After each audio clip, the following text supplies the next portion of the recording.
IPC की धारा 300 बात करती है मर्डर यानी कि हत्या के बारे में। और क्वेश्चन पूछे जाते हैं, what is murder, explain it's essential element, हत्या क्या है और इसके आवश्यक तत्वों की व्याख्या करिए। और भी क्वेश्चंस बनते हैं जैसे कि हत्या और आपराधिक मानव वध में क्या अंतर है, what is the difference between murder and culpable homicide, explain. Hello students, welcome back to my audio class. और अभी तक आप समझ गए होंगे कि आज ये ऑडियो क्लास है मर्डर यानी कि हत्या के बारे में, आईपीसी की धारा 300। और इसमें हर पॉइंट के साथ एक केस स्टडी करेंगे ताकि आपको इसको समझने में खूब आसानी से हो जाए। तो सबसे पहले हम हत्या है क्या ये समझ लेते हैं कि क्या कहता है धारा 300। तो आईपीसी की धारा 300 के अंतर्गत कहा गया है हत्या की परिभाषा। हत्या की परिभाषा पहले तो आईपीसी में किस लैंग्वेज में दी गई मैं वो आपको पढ़ के बताती हूँ। धारा 300 के प्रावधान के अनुसार यदि कोई मृत्यु कारित कार्य निम्नलिखित 4 वर्गों में से किसी भी एक वर्ग में आता है तो वो कार्य हत्या का अपराध कहलाता है। मतलब एक 4 चीजें बताई जा रही हैं आपको, अगर इनमें से किसी भी तरह से कोई कार्य किया गया है तो वो मृत्यु कारित है और वो हत्या है। पहला, यदि यह कार्य मृत्यु करने के आशय के साथ किया गया हो। यहाँ पर आपका आशय जो है वो कीवर्ड है। कोई भी ऐसा कार्य जिससे ये सोच के किया गया है कि मृत्यु हो जाए तो वो क्या है, हत्या है। दूसरा, ऐसी शारीरिक क्षति पहुंचाने के आशय से कोई कार्य किया जाए जिसके बारे में अपराधी यह जानता है कि इससे इस व्यक्ति की मृत्यु होना संभव है। तो कोई भी शारीरिक क्षति जो इस इंटेंशन के साथ पहुंचाई जाए जिससे पता है कि इससे मृत्यु हो सकती है। तीसरा, यदि कार्य द्वारा किसी व्यक्ति को ऐसी शारीरिक क्षति पहुंचाता है जो प्रकृति के सामान्य अनुक्रम में मृत्यु करने के लिए पर्याप्त है। मतलब शरीर के किसी ऐसे जगह पे चोट पहुंचाना जो जिससे प्राकृतिक नेचुरली डेथ हो ही जाएगी, वो इसका हम केस स्टडी भी करेंगे। और चौथा, यदि कार्य इतना खतरनाक है कि उसे करने वाला व्यक्ति जानता है कि उससे मृत्यु होने की पूर्ण संभावना है तो भी करता है तो वो क्या है, हत्या है। तो अब इसमें जो पहला पॉइंट है कि यदि यह कार्य मृत्यु करने के आशय से किया जाए, इसका एक उदाहरण दृश्य सोचिए कि ए को मार डालने के आशय से बी उस पर गोली चलाता है और फिर फाइनली ए मर जाता है तो बी क्या है, वो हत्या करता है। सिंपल स्ट्रेट फॉरवर्ड है ये। दूसरा, ऐसी शारीरिक क्षति पहुंचाने के आशय से कार्य किया गया है जिसके बारे में अपराधी जानता है कि इस व्यक्ति की मृत्यु होना संभव है। तो इसमें ए यह जानते हुए कि बी ऐसे रोग से ग्रसित है कि एक प्रहार से उसकी मृत्यु हो सकती है, तब भी उसको शारीरिक क्षति देता है, उस पर आघात करता है और इसके परिणाम स्वरूप क्या होता है कि बी इसकी मृत्यु हो जाती है। तो यहाँ पर ए क्या है, हत्या का दोषी है। अगर यही अभी उसने कोई यही आघात प्रहार किसी स्वस्थ व्यक्ति पर किया होता तो उसकी मृत्यु नहीं होती, लेकिन उसको पता था कि बी जो है इस रोग से ग्रसित है और ऐसा करने से वो मर सकता है, तो ये क्या है, हत्या है।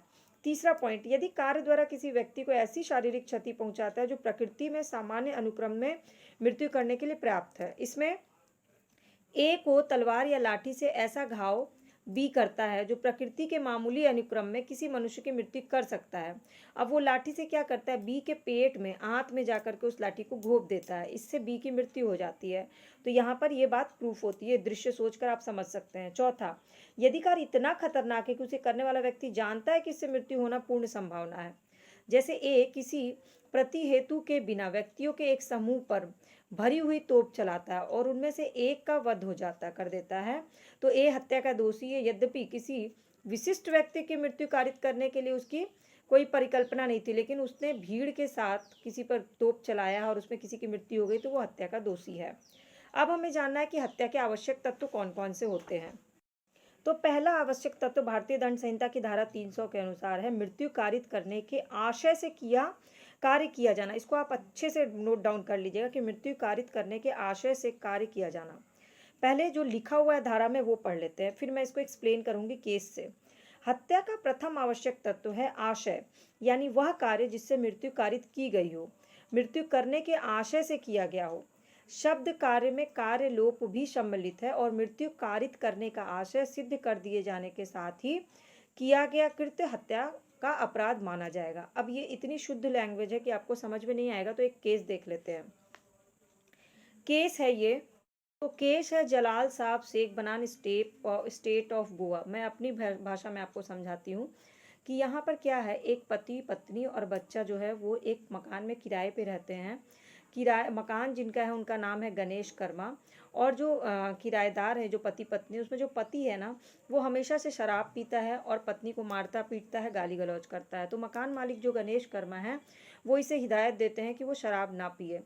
फिर एक दिन शाम को 7 बजे वो देखता है कि कमरे पे गया और नशे की हालत में गया है। मकान मालिक ये देखते हैं। सुबह में 7 बजे देखते हैं कि बच्चा जो है वो बाहर कमरे के बाहर रो रहा है। और जब लोग वहाँ पता करने जाते हैं तो अंदर देखते हैं कि जो किराएदार है उसकी पत्नी चारपाई पे मरी हुई पड़ी है। उसके सर पे किसी चीज़ से वार किया गया है। और जो शराब पीता था अभियुक्त, वो घर छोड़ के भाग गया है। 10 दिन बाद उसको खोजा जाता है और पकड़ा जाता है। और वो गवाही ये देता है कि उसे इस बारे में पता ही नहीं था, क्योंकि वो घर पे था ही नहीं। उसकी इस गलत गवाही से प्रूफ हो जाता है कि ये झूठी गवाही दे रहा है, क्योंकि वो घर पे नहीं था। अगर ऐसा होता तो वो 10 दिन गायब नहीं रहता। और इस तरह से वो हत्या के अपराध में दोष सिद्ध हो जाता है। तो ये केस आप नोट कर लीजिएगा, जलाल साहब शेख बनाम स्टेट ऑफ गोवा। और वहीं दूसरी तरफ पुलारू बनाम मध्य प्रदेश राज्य में कहा गया, एक ऐसी घटना घटी और घटना घटने के बाद तथ्यों को देखते हुए पता चला कि जो अभियुक्त है उसके पास कोई खतरनाक हथियार थे ही नहीं। तो उसका आशय मृतक की हत्या करना नहीं माना जा सकता है। दोनों ही तरह से आपको एक केस स्टडी देनी है। अब दूसरा आवश्यक तत्व है ऐसी शारीरिक क्षति कारित करने के आशय से कोई कार्य किया जाना जिसके बारे में अभियुक्त जानता है कि उससे मृत्यु कारित होना संभव है।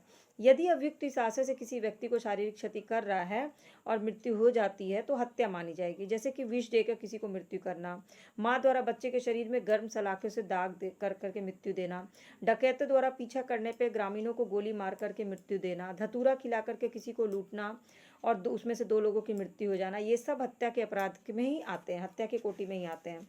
अब इसमें भी एक केस स्टडी देख लेते हैं। केस है बाबी शेट्टी कामेश्वर राव उर्फ बबई। बाबी शेट्टी कामेश्वर राव उर्फ बबई ये आंध्र प्रदेश राज्य का केस था। इसमें एक मोटर मिस्त्री होता है। अभियुक्त जो है वो मोटर मिस्त्री यानी मैकेनिक है। और अभियुक्त और मृतक के बीच में कुछ आपसी कहासुनी हो जाती है, मुंह से ही बाताबाती हो जाती है। और इसके पश्चात अभियुक्त ने मृतक के पेट में स्क्रू ड्राइवर से चोट पहुंचाई। चोट जो है वो 12 सेंटीमीटर गहरी थी और लीवर और तिल्ली को क्षतिग्रस्त कर दिया, जिससे उसकी मृत्यु हो गई। तो यह अभी निर्धारित किया गया कि अभियुक्त का मृत्यु जो है वो कारित करने के लिए ऐसा चोट दिया गया है कि पता ही था कि इससे मृत्यु होगी ही, क्योंकि मैकेनिक के द्वारा सामान्य हथियार से नहीं किया गया बल्कि स्क्रू ड्राइवर से उसका किया गया। तो ये क्या है, नेचुरली उसकी मृत्यु होगी ही, ये जानते हुए किया गया। चोट पहुंचाने का अपराध की प्रकृति ही ऐसी थी, इसलिए मौजूदा परिस्थिति ये बताती है कि वो क्या है, हत्या का दोषी है। दूसरी तरफ एक और केस है कि यहाँ पे आशय ना हो अगर, तो वो हत्या नहीं है। जैसे राजस्थान राज्य बनाम हुकुम सिंह के केस में किसी को गोली लग जाती है और अभियुक्त स्वयं उसको अस्पताल लेके जाता है और ये कहता है कि उसका अपराध करने का कोई आशय नहीं था, बंदूक से शॉट लगने के से उसकी मृत्यु मतलब ऐसा हो गया। इसलिए उच्चतम न्यायालय ने भी कहा कि निचली अदालत को इसे दोष मुक्त करने के लिए कहा, क्योंकि वो खुद उसे अस्पताल लेकर के गया। अब तीसरा, ऐसी शारीरिक क्षति कारित करने के आशय से कोई कार्य किया जाना जो प्रकृति के सामान्य अनुक्रम में मृत्यु कारित करने के लिए पर्याप्त हो। इसमें भी हम केस स्टडी देखेंगे कि नेचुरली अगर डेथ होना, ऐसी कोई घटना कर देना जिससे नेचुरली किसी की डेथ हो जाए, इसका क्या केस हो सकता है। चलिए वो देख लेते हैं। एक सिंपल सा है कि खौ को तलवार से ऐसा घाव क साशय कारित करता है जो प्रकृति के साधारण अनुक्रम में किसी मनुष्य की मृत्यु कारित करने के लिए पर्याप्त है। मतलब क क्या करता है, ख के ऊपर तलवार चला देता है, जिससे पता है कि नेचुरली ही किसी पे तलवार चलाओगे, पेट में घोंप दोगे तो उसकी तो डेथ होगी, और डेथ हो जाती है ख की। तो इस मामले में क पर भारतीय दंड संहिता धारा 300 के खंड 3 के अंतर्गत हत्या के अपराध का दोषी माना गया। अब इसमें आप एक और केस है, कीकर सिंह बनाम राजस्थान राज्य के बाद में ये निर्धारित हुआ कि यदि क्षति के कारण मृत्यु होने की संभावना अधिक हो तो धारा 300 के तीसरे खंड की आवश्यकता की पूर्ति हो जाती है। और अभियुक्त इसके लिए एक न्यायालय ने अपने फैसलों की एक लिस्ट दी। पहला लिस्ट में पॉइंट दिया गया कि घायल हुए मृतक के जमीन पर गिरने के बाद उसकी गर्दन धड़ से अलग करना, कृपाण से सीने पर सीधा प्रहार करना, मृतक को बंदूक की गोली से घाव देना, मार पीट कर बेहोश की गई महिला के शरीर को रेलवे पटरी पर रख देना और उसका कट जाना, मृतक के मुंह पर प्लास्टर चिपका के नाक में क्लोरोफॉर्म युक्त रुई डालना और हाथ पैर बांध के गंदे नाले में फेंक देना। ये सब कार्य क्या है, ऐसी शारीरिक क्षति करना है जिससे करने के बाद सामान्य रूप से प्रकृति के अनुक्रम में सामने वाले की मृत्यु हो जाएगी। तो ये सब क्या है, हत्या का अपराध है। अब चौथा पॉइंट है, ऐसा कोई संकट पूर्ण कार्य किया जाना जिससे मृत्यु कारित होना अधिसंभाव्य हो। यदि कार्य करने वाले व्यक्ति को यह पता है कि ये जो कार्य कर रहा है ये संकटपूर्ण है, क्षतिकारक हो सकता है और किसी भी दशा में किसी व्यक्ति की इसमें मृत्यु हो सकती है, तो भी वो करता है, तो वो क्या है, हत्या का दोषी है। जैसे कि इनरी अरुमुघन के मामले में अभियुक्त ने एक 7 साल के बच्चे का पैर पकड़कर जमीन पर 3 बार इतनी जल्दी जल्दी पटक दिया कि उससे उसकी मृत्यु हो गई। तो उच्च न्यायालय ने निर्णय दिया कि इस मामले में तथ्यों से पता चलता है कि अपराधी उस बालक को मृत्यु देना चाहता था, आशय भले ही ना रहा हो, परंतु यह नहीं कहा जा सकता कि उसने यह कार्य बिना इस जानकारी के किया है कि पटकने से उसकी मृत्यु हो सकती है। इसीलिए क्या है, भारतीय दंड संहिता की धारा 300 के खंड 4 के अंतर्गत वो क्या है, हत्या का दोषी है। अब कुछ और ऐसी संकटपूर्ण स्थिति देख लीजिए जिससे कि मृत्यु हो सकती है। जैसे जिसे न्यायालय ने दिया अपने निर्देशों द्वारा, अपना एक निर्देश दिया है जिसे हत्या कहा जाएगा। जैसे आम सड़क के पास कोई गोली चला देता है, हथगोले छुपा के डाक पार्सल में भेजता है जिससे प्राप्तकर्ता की मृत्यु हो जाती है, अंधविश्वास से किसी बच्चे को किसी को दे देना, किसी औघड़ वोघड़ को दे देना जिससे उसकी मृत्यु हो जाए, जहर मिलाई गई मिठाई बीमा की रकम हड़पने के उद्देश्य से खिला करके मृत्यु दे देना, तो ये सब क्या है, हत्या के आरोपी है। तो पिछली क्लास में हमने किया था धारा 299, जिसमें हमने मानव वध किया था, आपराधिक मानव वध को समझा था, आपराधिक मानव वध के क्या क्या तत्व हैं। और इस क्लास में हमने जाना है कि हत्या की क्या परिभाषा है धारा 300 में, और हत्या के मेन तत्व क्या हैं, एलिमेंट्स क्या हैं जिससे पता चलता है कि हत्या की गई है। इसमें मैंने 5 केस आपको इंपॉर्टेंट केस बता दिए। अगर 5 में 3 भी याद रहता है और आप इसको लिख देते हैं तो बहुत अच्छा नंबर आएगा।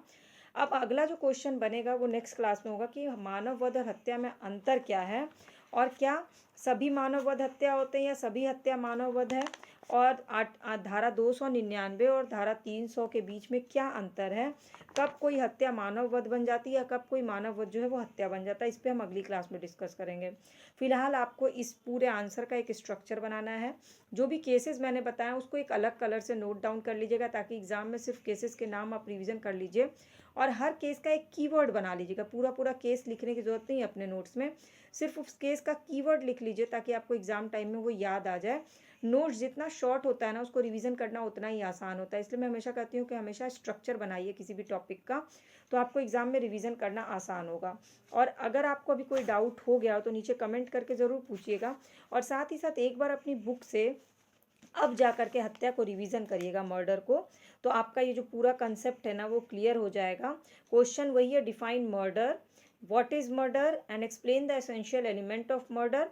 एंड नेक्स्ट क्वेश्चन में हम लोग करेंगे what is the difference between murder and culpable homicide, और केस स्टडी के साथ करेंगे। जब भी आप आंसर लिखिए तो ध्यान रखिए कि केस के साथ ही आपको आंसर लिखना है।